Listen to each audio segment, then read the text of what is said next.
আসসালামু আলাইকুম everyone.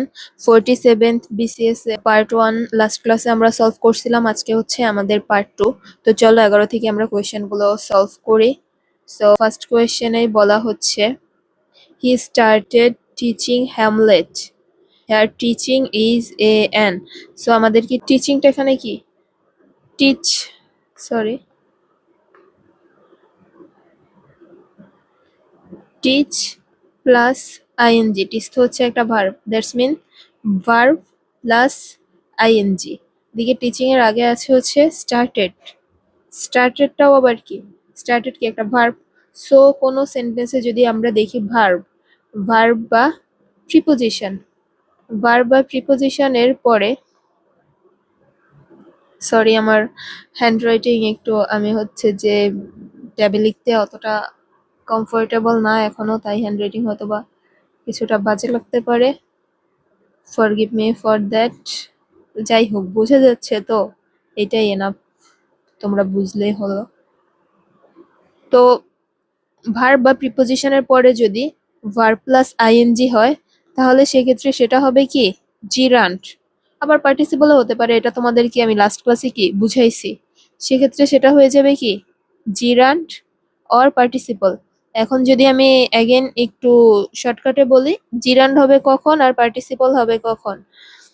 Gerund হবে হচ্ছে যখন এই ভার্ব প্লাস আইএনজিটা নাউন বুঝাবে, নাউন বুঝাইলে সেক্ষেত্রে হবে জিরান্ট। আর যদি হচ্ছে যে অ্যাডজেক্টিভ বোঝায় সেক্ষেত্রে হবে হচ্ছে পার্টিসিপল। এখন ইনফিনিটিভ তো ভাই কোনোভাবেই হবে না। ইনফিনিটিভ তো আমরা জানি, ইনফিনিটিভ মানে কি টু প্লাস বেস ভার্ব, ভার্বের যে বেস ফর্মটা আছে। সো এটা তো আগেই বাদ, ক্রস। আর পার্টিসিপল হইতো তো তখন যখন অ্যাডজেক্টিভকে মডিফাই করতো। যেহেতু হচ্ছে যে এটা অ্যাডজেক্টিভকে মডিফাই করতেছে না, সেক্ষেত্রে এটা কি হবে, অবভিয়াসলি একটা জিরান্ট। সো আমাদের কারেক্ট আনসার কি এখানে জিরান্ট।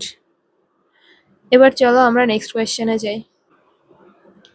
সো আমাদের নেক্সট কোয়েশ্চেনে বলা হচ্ছে fill in the blank with the appropriate preposition. Appropriate preposition দিয়ে আমাদের এটা ফিল করতে হবে। লাইক যদি আমরা অ্যাপ্রোপ্রিয়েট প্রিপোজিশনের কথা বলি, তাহলে কিছু কিছু ওয়ার্ড ফিক্সড আছে, তেমনি ম্যারিডের পরে হচ্ছে বসবে টু।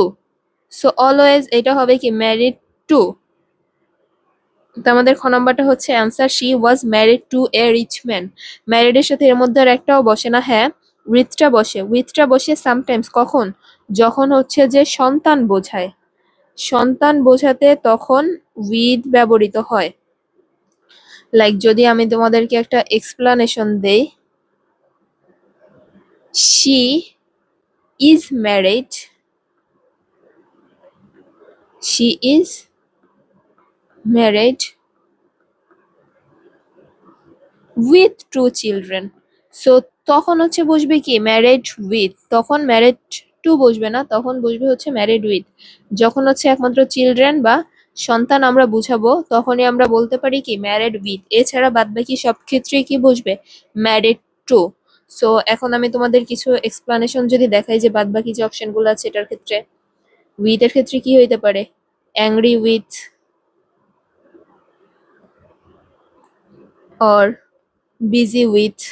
লাইক এগুলো সবসময় কি কোনো মানুষের ক্ষেত্রে অ্যাংরি উইথ অর বিজি উইথই বসে, এছাড়া বাকিটা বসবে না। আবার যদি আমরা বলি টু দিয়ে, সেক্ষেত্রে তো আমরা একটা দেখলামই ম্যারিড টু। তারপর হচ্ছে যে অফ, অফের ক্ষেত্রে হবে কি লাইক প্রাউড অফ। তারপর আরো হতে পারে ফন্ড অফ, ফুল অফ। এগুলো সবসময় কি অফই হবে। দেন আরো যদি এক্সাম্পল থাকে like think of, and lastly কি of, O double F off, এটা দিয়ে কি হতে পারে টেক অফ, গেট অফ।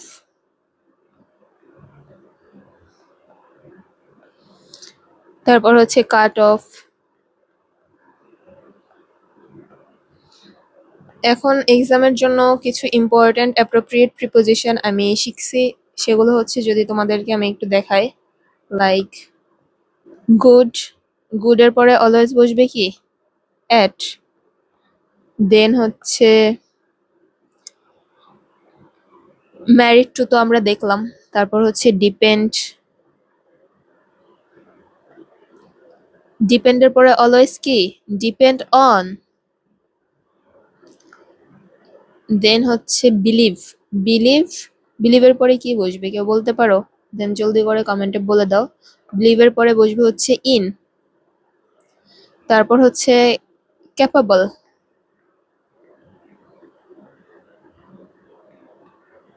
ক্যাপাবলের পরে বসবে হচ্ছে অফ।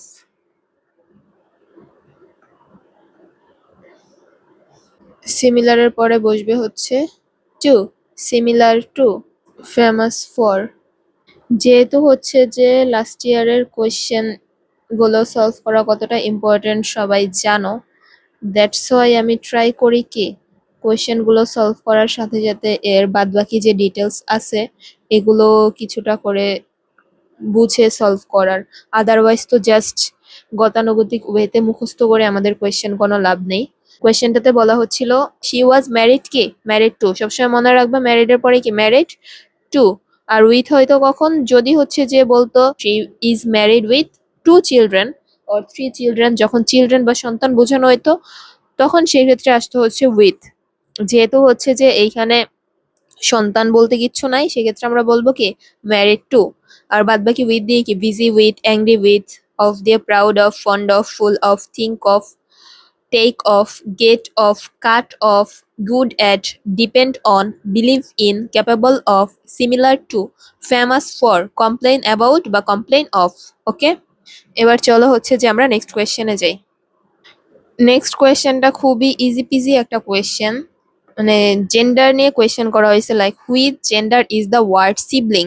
সিবলিং মানে তো আমরা সবাই জানি, সিবলিং মানে কি ভাই বোন, ভাই অথবা কি বোন, ভাই বোন দুইজনকে যখন একসাথে বোঝানো হবে তখন আমরা কি বলতে পারি, সিবলিং।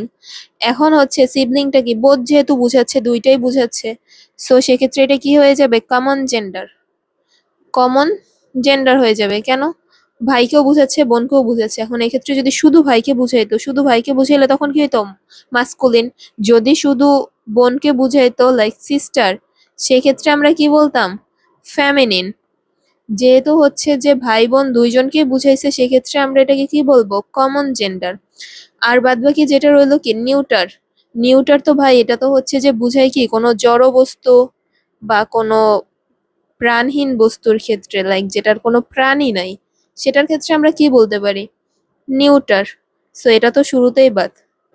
সো যদি বলা হয় যে which gender is the word sibling, চোখ বন্ধ করে অ্যান্সার কি হয়ে যাবে, কমন জেন্ডার। এটা খুব ইজি ছিল। বলা হচ্ছে নেক্সট কোয়েশ্চেনে find out the correctly spelled word. এখন কারেক্টলি স্পেলড ওয়ার্ড এটা তো ভাই বুঝার কিছু নাই, এটা আমাদের মুখস্থ করতে হবে। সো এগুলোর মধ্যে যদি আমরা কারেক্টলি দেখি, দেন এটা হচ্ছে কারেক্ট। রেমিনিসেন্স, প্রথমে ই দেন আই, REMINISCENCE, রেমিনিসেন্স, যেটার মিনিং হচ্ছে কি স্মৃতিচারণ, অর অতীতকে মনে করা। তো রেমিনিসেন্সের মিনিং যদি আমরা জানি, রেমিনিসেন্স অর্থ হচ্ছে স্মৃতিচারণ, যেটার কারেক্টলি স্পেলড ওয়ার্ড হবে হচ্ছে REMINISCENCE। এবার চলো নেক্সট কোয়েশ্চেন। নেক্সট কোয়েশ্চেনে বলা হচ্ছে দ্য ইডিয়ম, ইডিয়ম সম্পর্কে কোয়েশ্চেন করছে। Smell a rat, smell a rat means to, smell মানে কি গন্ধ, বাজে গন্ধ হইতে পারে ভালো গন্ধ হইতে পারে। সো তুমি কি বলবা, ডিটেক্ট ব্যাড স্মেল, অবভিয়াসলি না। দেন তো হচ্ছে এটা মিনিং হয়ে গেল, কিন্তু আমাদেরকে তো জিজ্ঞেস করা হচ্ছে ইডিয়ম। ইডিয়ম কি হবে, স্মেল এ র্যাট, যেটার ইডিয়মটা হচ্ছে কি suspect something wrong, suspect something wrong or to become suspicious.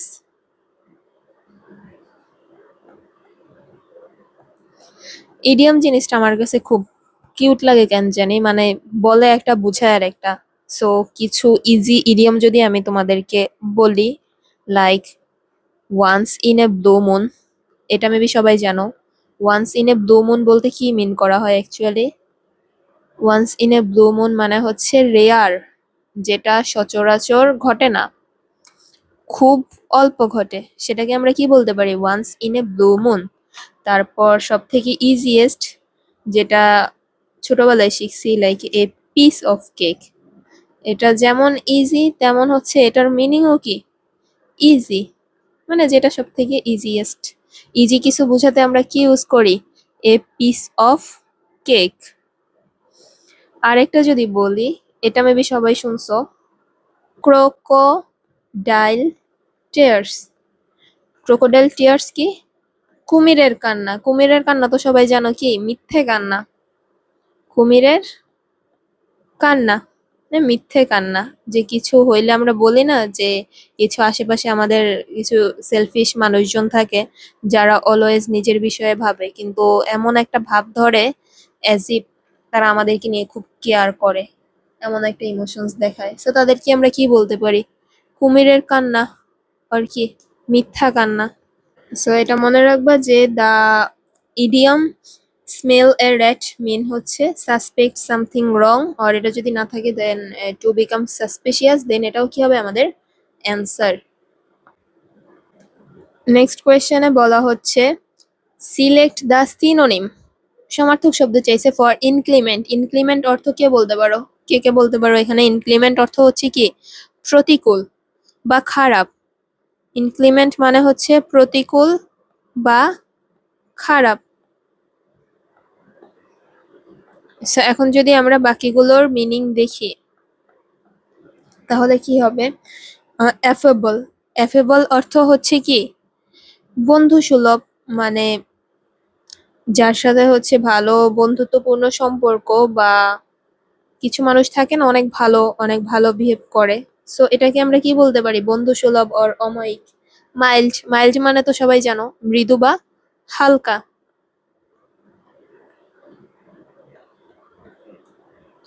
So প্রতিকূলের সাথে তো হচ্ছে যে বন্ধু সুলভটা কি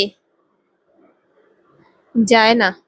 এদিকে হচ্ছে কি মাইল্ডটাও যায় না। মাইল্ড তো হচ্ছে সমার্থকও না বিপরীতও না, কোনোটাই না। কোথায় প্রতিকূল বা খারাপ, এর সাথে হচ্ছে মৃদু বা হালকা, এটা তো হচ্ছে সম্পূর্ণ আলাদা একটা ওয়ার্ড।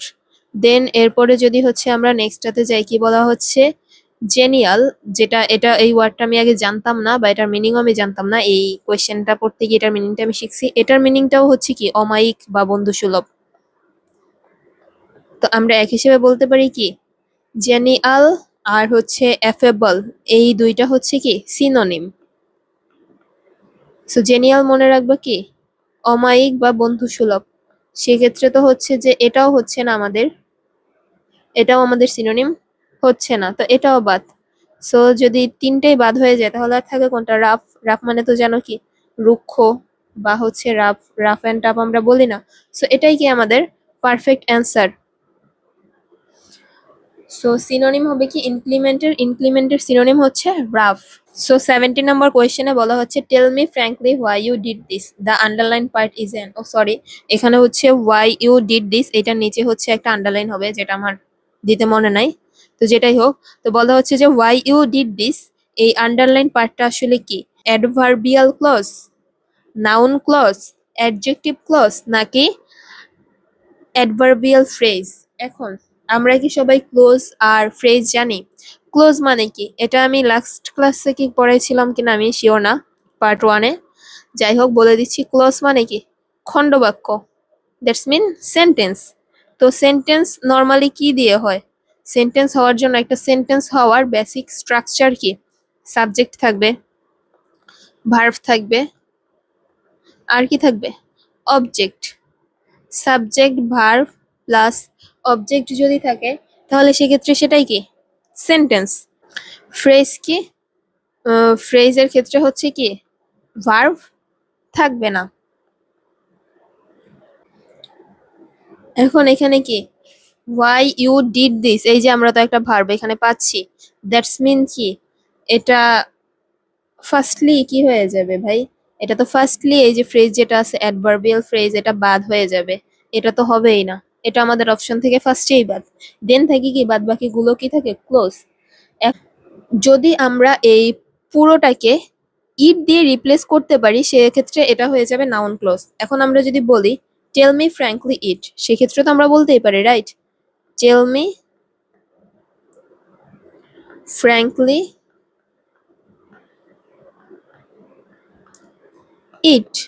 সো আমরা কি রিপ্লেস করতে পারছি, তার মানে এটা কি আমাদের নাউন ক্লজ আমরা কিন্তু এক হিসেবে হচ্ছে অ্যান্সার পেয়ে গেছি।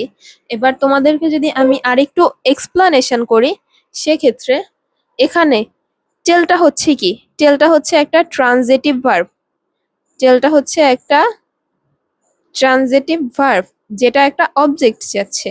তো এখানে হচ্ছে দুইটা অবজেক্ট আছে, ফার্স্ট অবজেক্ট হচ্ছে কি মি, আর সেকেন্ড অবজেক্ট হচ্ছে কি হোয়াই ইউ ডিড দিস। এখন এখানে মিটা হচ্ছে কি ইনডিরেক্ট অবজেক্ট, আর এটা হচ্ছে কি ডিরেক্ট অবজেক্ট। নাউন ক্লোজ কখন হবে? নাউন ক্লোজ হওয়ার ক্ষেত্রে সেটাকে কি অবভিয়াসলি সাবজেক্ট বা অবজেক্ট হিসেবে যদি কাজ করে, সেক্ষেত্রে আমরা সেটাকে বলতে পারি নাউন ক্লোজ। তো এই যে হোয়াই ইউ ডিড দিস, এটা তো ডিরেক্ট একটা কি অবজেক্ট হিসেবে কাজ করতেছে, তো চোখ বন্ধ করে এটার অ্যান্সারটা কি নাউন ক্লোজ। এখন বাদবাকি দুইটা কেন হইলো না? অ্যাডভার্বিয়াল ক্লোজ হবে তখন যখন এটা দিয়ে কি বোঝানো হবে, কোনো টাইম, রিজন, আর হচ্ছে কন্ডিশন, এগুলো যদি বুঝাইতো তখন সেক্ষেত্রে আমরা এটাকে বলতে পারতাম কি অ্যাডভার্বিয়াল ক্লজ। আর অ্যাডজেক্টিভ ক্লজ কখন হবে? অ্যাডজেক্টিভ ক্লজ তখন হবে যখন এটা কোনো নাউনকে বর্ণনা করবে, কিন্তু আদৌ কি এটা কোনো নাউনকে বর্ণনা করতেছে না। এটা যেহেতু কোনো নাউনকে বর্ণনা করতেছে না, নাউনকে বর্ণনা করলে সেক্ষেত্রে হয়তো কি অ্যাডভার্ব, সরি অ্যাডজেক্টিভ ক্লজ। নাউনকে যেহেতু বর্ণনা করতেছে না, সেক্ষেত্রে এটা অ্যাডজেক্টিভ ক্লজ না, সেক্ষেত্রে এটা হয়ে যাবে কি নাউন ক্লজ। এটাই হচ্ছে আজকের লাস্ট কোয়েশ্চেন। এটাতে বলা হচ্ছে দ্য প্রিফিক্স নন, এই নন প্রিফিক্সটা ক্যান বি অ্যাডেড টু কোনটার শুরুতে বসতে পারে। সো নন প্রিফিক্সটা অ্যাকচুয়ালি কি বোঝায়? এটা হচ্ছে কি একটা নেগেটিভ প্রিফিক্স। নন মানে কি না বুঝাবে, নেগেটিভ প্রিফিক্স যেটা দিয়ে বোঝানো হচ্ছে কি এইদার হবে কি নট, অথবা কি হবে উইদাউট, নট অথবা উইদাউট, যেটা কিনা নাউন, অ্যাডজেক্টিভ অর কিছু পার্টিসিপলের পূর্বে বসে। তো মোস্টলি হচ্ছে বসে হচ্ছে কি নাউনের পূর্বে, নাউনের পূর্বে সব থেকে বেশি বসে। তো এখন দেখি এখানে কি কি ওয়ার্ড আছে। এখানে আছে হচ্ছে অফিস, অফিসের আগে কোনো প্রিফিক্স নর্মালি বসে না, কোনো প্রিফিক্সই বসে না নেগেটিভ অর্থে। এখানে ভাই এই যে ওয়ার্ডগুলো আছে এক্স আর পোস্ট, এগুলো কি প্রিফিক্স না।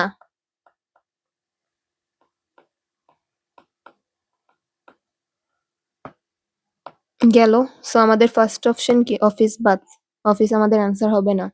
দেন সেকেন্ড হচ্ছে কি রেগুলারলি, রেগুলারলিটা তো হচ্ছে আমরা সবাই জানি রেগুলারলির আগে কি বসে, রেগুলারলি আগে বসে আইয়ার, লাইক এটা তো হচ্ছে চিরচরাই তো অলওয়েজই বসে, লাইক ইরেগুলার, ইরেগুলার তেমনি আমরা যদি বলি কি ইরেসপন্সিবল, সো এগুলো তো সবসময় কি আইয়ার বসতেছে, সেক্ষেত্রে এটাও কি হচ্ছে না আমাদের অ্যান্সার হচ্ছে না। দেন যদি আরেকটা দেখি যে ওয়ার্ডগুলো আমরা শিখছি লাইক অবে, অবে কি আমরা অলওয়েজ কি বসাইতে পারি ডিজ, ডিজ অবে, এটা তো ছোট থেকে আমরা পড়ে আসছি অবে ডিজ অবে, তারপর কি ডিসলাইক, ডিস প্রিফিক্স বসিয়ে যেগুলা হচ্ছে যে একদম ইজিয়েস্ট আছে। দেন হচ্ছে কি ডিসএগ্রি,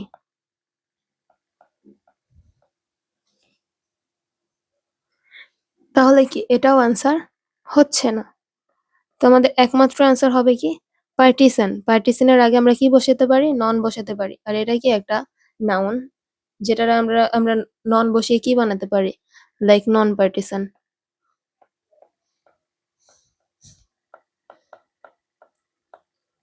নন দিয়ে যদি আরো কিছু এক্সাম্পল আমরা দেখি, সেক্ষেত্রে হতে পারে কি নন স্টপ,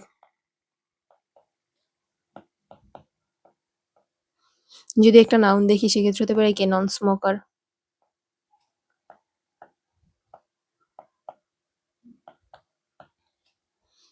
দেন হতে পারে কি নন টক্সিক, নন ভার্বাল,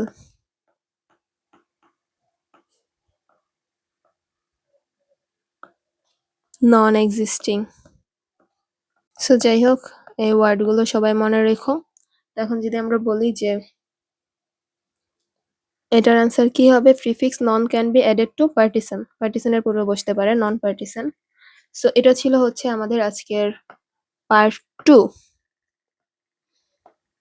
আমরা পার্ট 1 এ হচ্ছে গ্রামাটিক্যালের ফার্স্ট 10 টা কোয়েশ্চেন সলভ করছিলাম। আর পার্ট 2 তে হচ্ছে বাকি 8 টা। টোটাল আমাদের 18 টা কোয়েশ্চেন সলভ করা হচ্ছে। তো 47th BCS এ হচ্ছে গ্রামার পার্টের এই 18 টা কোয়েশ্চেনই ছিল। নেক্সট ক্লাসে আই মিন পার্ট 3 তে হচ্ছে আমরা ইংলিশ লিটারেচারের কোয়েশ্চেনগুলো সলভ করব। তো সেটা দেখতে চাইলে চ্যানেলটাকে সাবস্ক্রাইব করে দাও। আর আমার এক্সপ্লানেশন যদি তোমাদের কাছে ভালো লেগে থাকে then please hit the like button. এটা দেখেই আমি অনুপ্রেরণা পাই ভিডিও বানানোর। আর হচ্ছে যে আমি তোমাদের ফার্স্ট ক্লাসেও বলছি, আবার বলতেছি অ্যাজ আমি নিজেও কি শিখতেছি, সেক্ষেত্রে আমার যদি কোনো ফল্ট অর ভুল থাকে তোমরা সেটা কমেন্টে বলে আমাকে শুধরিয়ে দিও। ওকে, সো আজকের মতো এখানেই শেষ। Bye bye, tata, see you in next video.